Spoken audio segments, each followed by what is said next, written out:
Ave Maris Stella. Hello and welcome back to Vatican II in a Year. This is your host, Father Matthew Schneider. I am a priest of the Legionaries of Christ and I teach theology. This is a podcast on the Star Quest Production Network at sqpn.com. Today we're on day 317. We are covering Gaudium et Spes 33 on human activity as part of God's will. If you want to follow along, we have a reading plan and more details at sqpn.com/Vatican or frmatthewlc.com/Vatican. Just a little note for today. At the end, I want to have a little bit about a concluding episode, and I want your participation, questions, comments, etc. So just wait for the end. If you skip out, usually once I kind of go, tomorrow we'll be covering or whatever else. So hold on to the end today.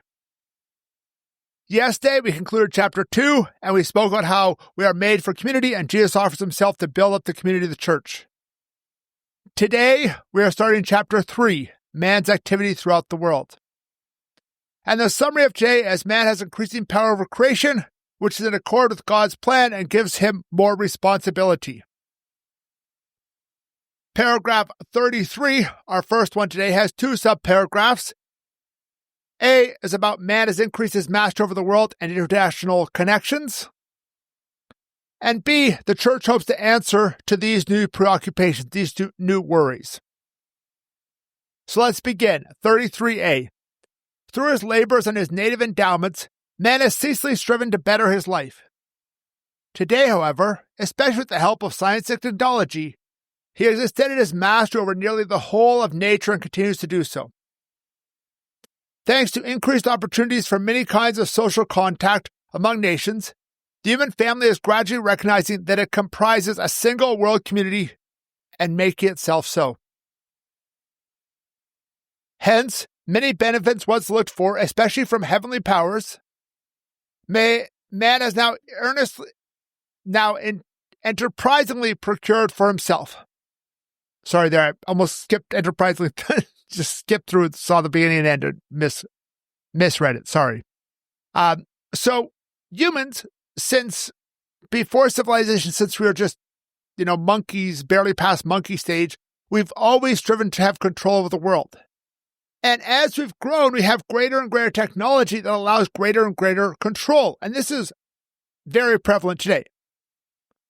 I think we could all recognize that, like, the amount of control we have today versus the 1500s or something like that is radically different.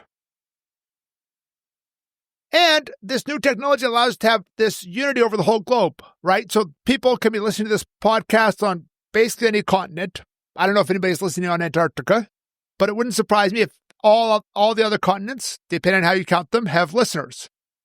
And so that gives us a unity as a church, as a people, the church and the people in general. Right? So, for example, I don't know where all these different things on my desk here are made. I have things like a Topps baseball card of Pope Leo, my laptop, an icon of the Blessed Mother, things like that on my desk. Some of those were probably made in China, some in the US, some other places. And that is that interconnectedness throughout the world. But this chapter concludes with that danger. That danger is to say, hey, well, wait a second. Do I really need God? Do I really need to look for a divine power? Because I can get the iPhone 13 with Verizon Wireless or whatever else. Just joking. Nothing against Verizon. I could have been AT&T or whatever other or cell phone character or T-Mobile there, right? But the point is that we have these things that give us many of the kind of things we might have looked to God or to community for, and now we just use technology. And that can actually be a negative thing. Moving on, 33b talks about how the church hopes to answer these new questions, these new worries. Let's read it. B. In the face of these immense efforts, which already preoccupy the whole human race, men agitate numerous questions among themselves. What is the meaning and value of this feverish activity? How shall these things be used? To the achievement of what goal are the strives of individuals and societies heading?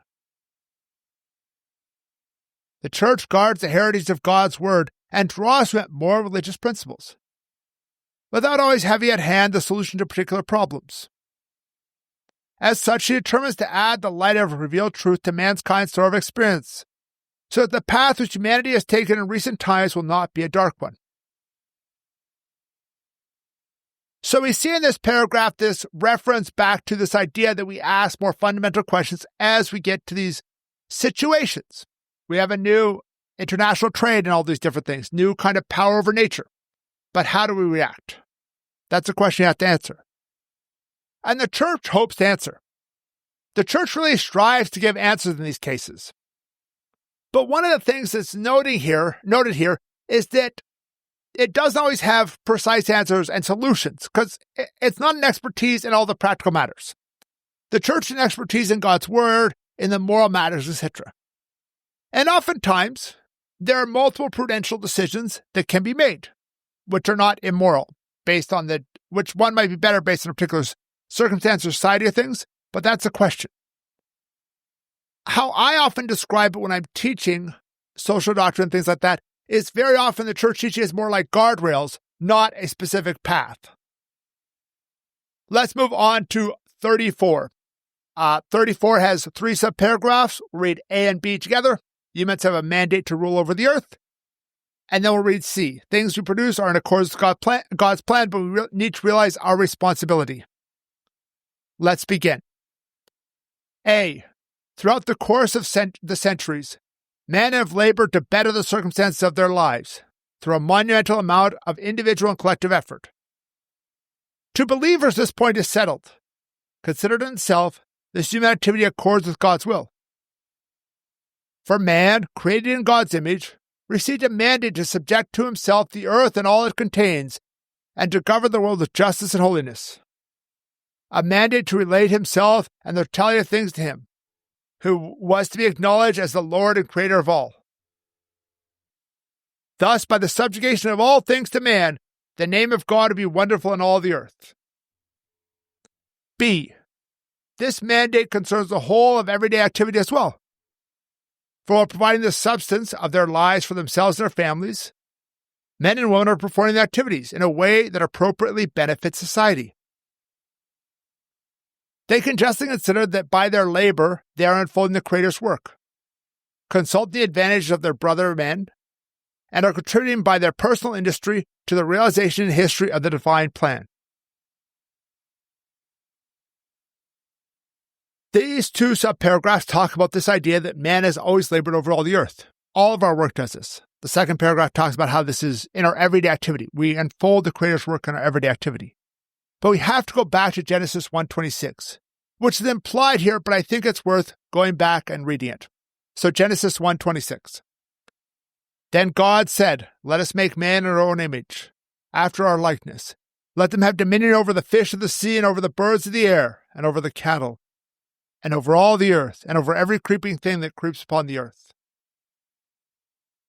That is a key verse of the Bible here because God is giving us dominion.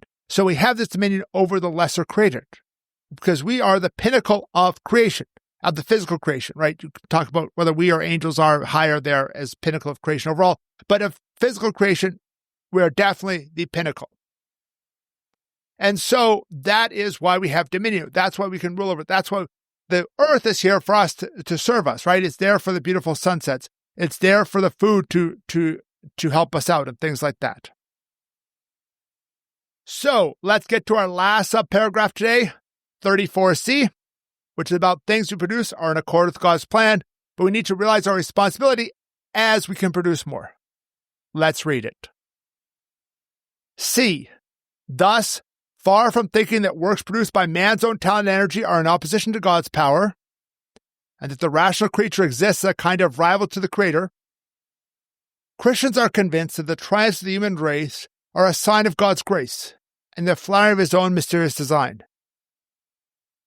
For the greater man's power becomes, the further his individual and community responsibility extends.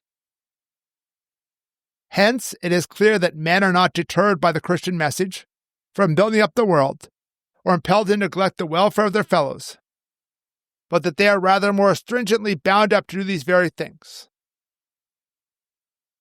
In the history of religions, which this subparagraph is referring to, Many religions put human work in opposition to the divine work.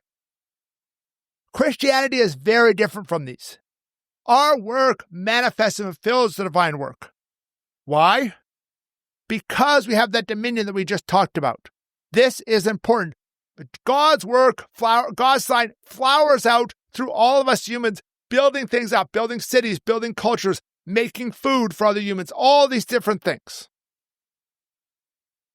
But this subparagraph also notes we need more responsibility when we have more control. We have increasingly control over the world, and that gives us increasing responsibility to make sure we care for it. Because if all you have is a single oxen and a field to plow that feeds your family and maybe a little more, you don't have a lot of control. But today, you have people who have control, who can create dams and, launch atomic bombs and things like that. Obviously, not many can launch atomic bombs or make dams themselves, but our own activity can change the world much more than it could hundreds of years ago. And that's an important thing to realize and to hold ourselves accountable for. So, thank you for listening to this episode of Vatican II in a Year. This is a listener-supported podcast, and you can donate to help StarCrest produce it and other great podcasts at sqpn.com/give. You can give one time, monthly, or join the StarCrest Patreon. Tomorrow, we are going to continue on the next paragraphs of Gaudium et Spes, 35 and 36. There on human activity begins and ends with man. Please join us then to learn more about Vatican II, which provide a blueprint for the Catholic Church. As I noted at the beginning, a little update and something of a conclusion episode. When I finish recording this whole podcast, which is likely, the first half or middle of December, I don't have a set date yet. I have, still have 40 or 50 episodes to record, almost 50 episodes to record, and things like that. I want to make a retrospective episode. I want to make a conclusion episode, so it's not just we end with Gaudium et Spes and just kind of ends. And for that, I want people to write in about questions about it, what it's been like for me to record it, what my favorite parts or most interesting parts or whatever of Vatican II, or with how this has helped you out. Just write in and things like that. I really want that. And you can write in. I will post this on Facebook, X, my own Patreon, patreon.com/frmatthewlc. Hopefully the day this episode is released. And then the StarQuest Discord server. You can also do Vatican II at sqpn.com, or my own website, frmatthewlc.com, has a contact form. And I'll just use first names to identify people unless they specifically say, keep me anonymous, or you can include my last name or my location. I also want to announce that I am not going to do anything in 2026 along this level of dedication. I just have other responsibilities. I want to try and write some books. And during the semester, I'm very busy teaching classes right now. So I will not do that. Several people have reached out and given me ideas or asked me about what it's going to be. I just think I wish I had the time, but I don't. And so I won't try and stretch myself so thin that I won't be able to do the things I need to do. So, to conclude, thank you for all you've done. Thank you for listening. If you want more information on the podcast, like playlists and a reading plan, go to sqpn.com/Vatican, frmatthewlc.com/Vatican, or Vatican SQPN on Facebook and X. Amen.